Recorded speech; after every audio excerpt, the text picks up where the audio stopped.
నొప్పిగా ఉందా? లేదు, సుఖంగా ఉంది. లేదు, నొప్పిగానే ఉంది.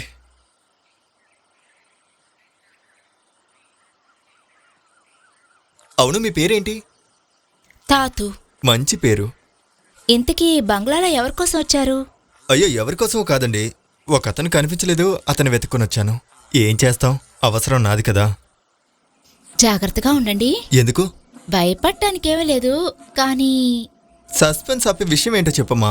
ఆ బంగ్లా గురించి వినే కథలన్నీ కొంచెం బాగోలేదు. ఏ కదా? ఆ బంగ్లాలో కొన్ని రాత్రులు ఆడవాళ్ళ ఏడుపు శబ్దాలు వినిపిస్తున్నాయంట. నేను కూడా విన్నాను, కానీ నేనేమీ చూడలేదు. అదంతా ఊరికే చెప్తున్నారండి, సినిమాలో లాగా. అడవిలో ఒక బంగ్లా, భూతం, అది ఇది అని. అదంతా ఊరికేనండి, మీరు నమ్మకండి. మీరు కూడా సినిమా వాళ్ళేనా? ఇంకా అవ్వలేదండి, కానీ అవుతాను. అడవిలో ఇలా ఒంటరిగా ఉన్నావు? అవును. నా చిన్నతనంలోనే అమ్మ చనిపోయారు. కొన్ని రోజులు నాన్నగారే పెంచారు. ఇటీవల నాన్న కూడా చనిపోయారు. ఓ సారీ. కాదు, ఏంటి ఇన్ని పుస్తకాలు? నువ్వు చదువుతావా? కొంచెం చదువుతాను, కానీ ఇవన్నీ నావి కాదు. మరి? కొన్ని రోజుల క్రితం మా నాన్నగారిని వెతుక్కుంటూ ఒక అతను వచ్చారు, డేవిడ్.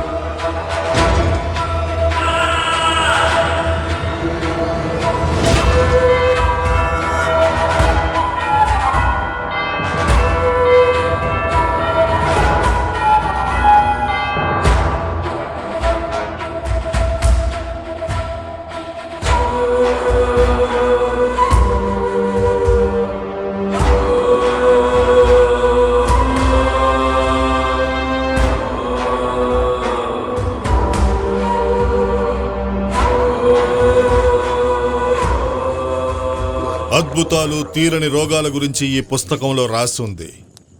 నాకు తెలిసి ఈ మందులన్నీ అడవిలో ఉన్నాయని తెలిసే వచ్చా. దానికి మీ సహాయం కావాలి. దానికి మీకేం కావాలి? మీరు చెప్పిన అన్ని మందులు కూడా ఈ అడవిలోనే ఉన్నాయి, కానీ కనిపెట్టడానికి కొంచెం సమయం పడుతుంది. మొత్తం మందులు తీసుకొనే ఈ అడవి నుంచి నేను వెళ్తాను. అంతవరకు నేను ఇక్కడే ఉంటాను. ఏం కావాలన్నా చేసి పెడతాను.